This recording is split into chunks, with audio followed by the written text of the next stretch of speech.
कि जिन क्लासेज में आपका स्वागत है। मार्गदर्शन के जो विद्यार्थी हैं उनको एक बार के माध्यम से ये बिहार बोर्ड के वेबसाइट के माध्यम से पता चल गया होगा तो उनकी जो वार्षिक माध्यमिक परीक्षा 2026 है उसके फॉर्म भरने की जो लास्ट डेट है वह 5 अक्टूबर है और उन्हीं बच्चों का फॉर्म भरा पाएगा जिनका फीस 3 अक्टूबर तक जमा होगा। तो ऐसी स्थिति में जो विद्यार्थी जिस स्कूल से हैं जहां से उनका रजिस्ट्रेशन हुआ है उस विद्यालय में जा करके अपना फॉर्म फिल करें और फरवरी 2026 में होने वाली वार्षिक माध्यमिक परीक्षा की तैयारी ढंग से करें। अब हम द्विघात समीकरण का ऑब्जेक्टिव क्वेश्चन जो कि बिहार बोर्ड माध्यमिक परीक्षा में ऑब्जेक्टिव क्वेश्चन 50 नंबर का होता है, सब्जेक्टिव क्वेश्चन 50 नंबर का होता है। तो ऑब्जेक्टिव क्वेश्चन जो द्विघात समीकरण हम पिछले वीडियो में पढ़ा चुके हैं तो उस पर आधारित ऑब्जेक्टिव क्वेश्चन आपको बता देना चाहते हैं। इस क्रम में इसका फर्स्ट क्वेश्चन है कि निम्न में कौन द्विघात बहुपद है। अब द्विघात बहुपद और द्विघात समीकरण में मात्र एक अंतर यह है कि वही द्विघात बहुपद बराबर 0 कर दिया जाए द्विघात समीकरण बन जाएगा, अगर वहां से 0 हटा दिया जाए तो द्विघात बहुपद हो जाएगा। तो ये सवाल नंबर 1 का ए ऑप्शन, फिर आपका ये बी ऑप्शन, ये सी ऑप्शन और डी ऑप्शन। तो आपको एक एक करके हमको डिफाइन करना पड़ेगा। x - 1/√x ये द्विघात बहुपद नहीं होगा। क्यों नहीं होगा? तो इसलिए x माइनस ये √x ऊपर जाएगा तो x के पावर -½ हो जाएगा। द्विघात बहुपद होने के लिए x का घात जो नेगेटिव नहीं होना चाहिए। अब हम b में आते हैं तो यहाँ भी x² + x का घात -1 होगा, यह भी द्विघात बहुपद नहीं होगा। तीसरा, यहाँ भी 2 + x के पावर ½ + x², x का घात जो है आपको फ्रैक्शन में नहीं होना चाहिए, इसलिए ये द्विघात बहुपद नहीं है। इस प्रकार अब डी में आते हैं तो डी एक द्विघात बहुपद है, तो इसका आंसर क्या हो जाएगा? डी हो जाएगा। इसलिए x का पावर 2 है, इसलिए द्विघात बहुपद हुआ। अब क्वेश्चन नंबर 2 देखिए। क्वेश्चन नंबर 2 क्या है?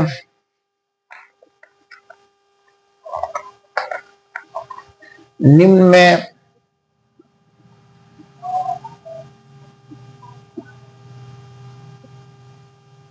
कौन द्विघात बहुपद है? इसका ऑप्शन ए है 4x² - 1/4, ऑप्शन बी है 4x + 1/4x, इसका ऑप्शन सी है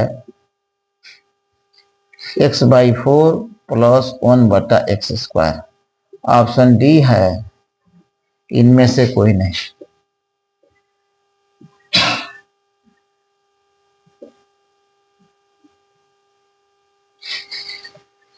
अब इसको कैसे क्लियरफाई करेंगे? तो ये आपका 4x² - 1/4 ये द्विघात बहुपद है, इसका आंसर ए हुआ। ये बी, सी और डी क्यों नहीं है इस बात को देखें आप। बी इसलिए नहीं है कि x ऊपर जाकर x का घात -1 हो जाएगा, यानी 4x के पावर -1 + 1/4x, तो ये जब x का घात नेगेटिव तो द्विघात बहुपद नहीं होगा। फिर अगला क्वेश्चन x/4 + x का पावर -2, ये भी द्विघात बहुपद नहीं होगा। फिर इनमें से कोई नहीं तो इधर गलती हो गया, क्योंकि आंसर आपका यहाँ ए हुआ। ठीक है, क्योंकि क्वेश्चन आंसर ए इस आंसर को सेटिस्फाइड कर रहा है। किसी भी बहुपद को द्विघात बहुपद होने के लिए x का पावर 2 चाहिए। उस इक्वेशन में नहीं x के पावर ना माइनस दिखना चाहिए, ना x के पावर जो है फ्रैक्शन में दिखना चाहिए। ठीक है, अगर इस तरह दिख रहा है तो वह बहुपद द्विघात बहुपद नहीं है, वहां फ्रेश आपको x के पावर 2 दिखना चाहिए, जो कि यहाँ कहाँ दिख रहा है, यहाँ दिख रहा है, इस सब में नहीं दिख रहा है, इसलिए आपका आंसर ए हुआ।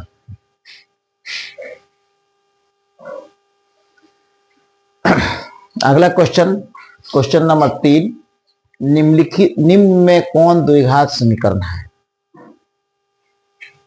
तो द्विघात समीकरण होने के लिए फिर x का घात 2 जाइए, तो यहाँ जो x का घात जो है माइनस ऊपर जाएगा तो -2 हो जाएगा, तो ये भी कैंसिल।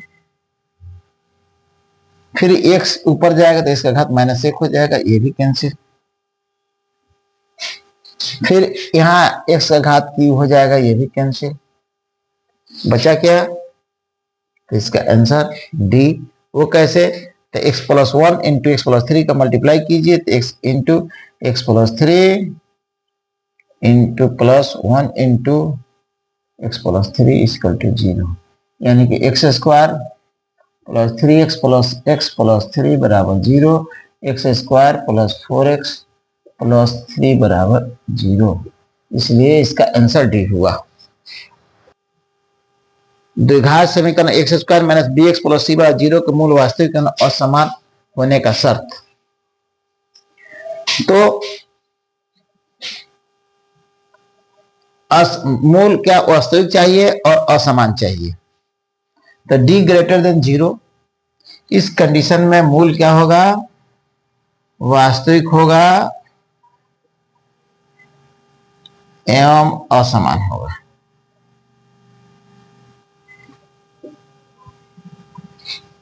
बाबू वही लोग ऑब्जेक्टिव क्वेश्चन को बना पाएंगे जो चैप्टर को ढंग से पढ़े हों। जो लोग चैप्टर से को ढंग से नहीं पढ़े हों तो वह क्वेश्चन को आंसर नहीं दे पाएंगे। और साथ ही यह ध्यान रखें कि एग्जामिनेशन हॉल में चीट करने की कोई उम्मीद नहीं रखें। जो ऑब्जेक्टिव क्वेश्चन बन के बाहर से चीट के रूप में आता है, चोरी के एकदम भुला ही जाएं। अगर आप नहीं भुलाएंगे तो आपको जो है नंबर 0 भी आ सकता है। कोई जरूरी नहीं है कि जो आंसर आ रहा है किसी ने चीट कर रहा है और सही है या गलत है। आपने जो पढ़ाई किया है वो उसका आंसर करें, चाहे आपको 10 ही क्वेश्चन क्यों नहीं आता है। बाकी में आप तुक्का लगा दे, नहीं आ रहा है तो इसलिए तुक्का लगा दे कि यहाँ कोई नेगेटिव मार्किंग नहीं है। चलिए, डी लेस देन 0, तो इस कंडीशन में वो इक्वेशन सॉल्व नहीं होगा। डी लेस देन 0 इसका मतलब डी का वैल्यू निगेटिव, तो वो इक्वेशन सॉल्व नहीं होगा। डी इक्वल टू 0, इसका क्या होगा? मूल वास्तविक होगा और समान होगा। और इनमें कोई ऑप्शन तो ये तो बिल्कुल गलत है। इसका आंसर क्या हो गया? ए।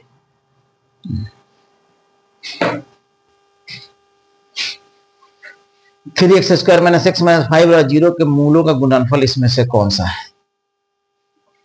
तो आप जो मूलों का गुणनफल का सूत्र क्या जानते हैं? Alpha into beta equal to क्या होता है? सी बटा ए। इस इक्वेशन में सी का वैल्यू कितना है? तो सी का वैल्यू कितना है? -5 है। ए का वैल्यू कितना है? 3 है। तो -5/3 कहां दिख रहा है? बी। इसका आंसर हो गया। अगला क्वेश्चन,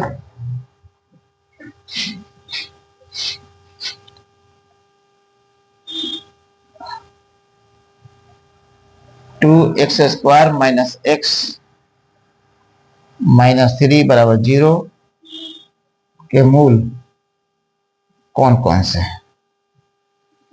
ए में है 3/2, बी में है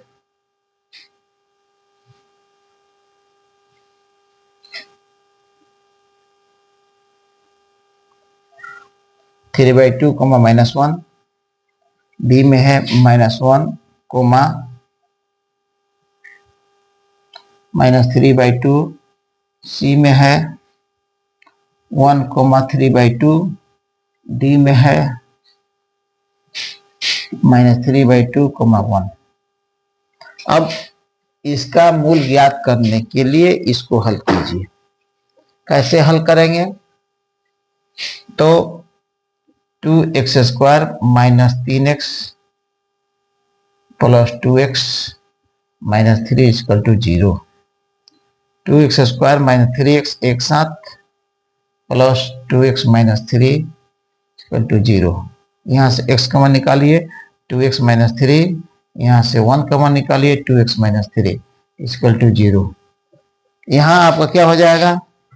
x + 1 × 2x - 3 = 0। x + 1 = 0, x = -1, 2x - 3 = 0, 2x = 3, x = 3/2। -1 और 3/2 जहां दिखाई पड़ रहा है वो इसका आंसर होगा। तो -1 और 3/2 ये में दिखाई पड़ रहा है, इसलिए इसका ऑप्शन ए हुआ। आज का वीडियो यही समाप्त करते हैं, फिर मिलते हैं अगले वीडियो में। Thank you.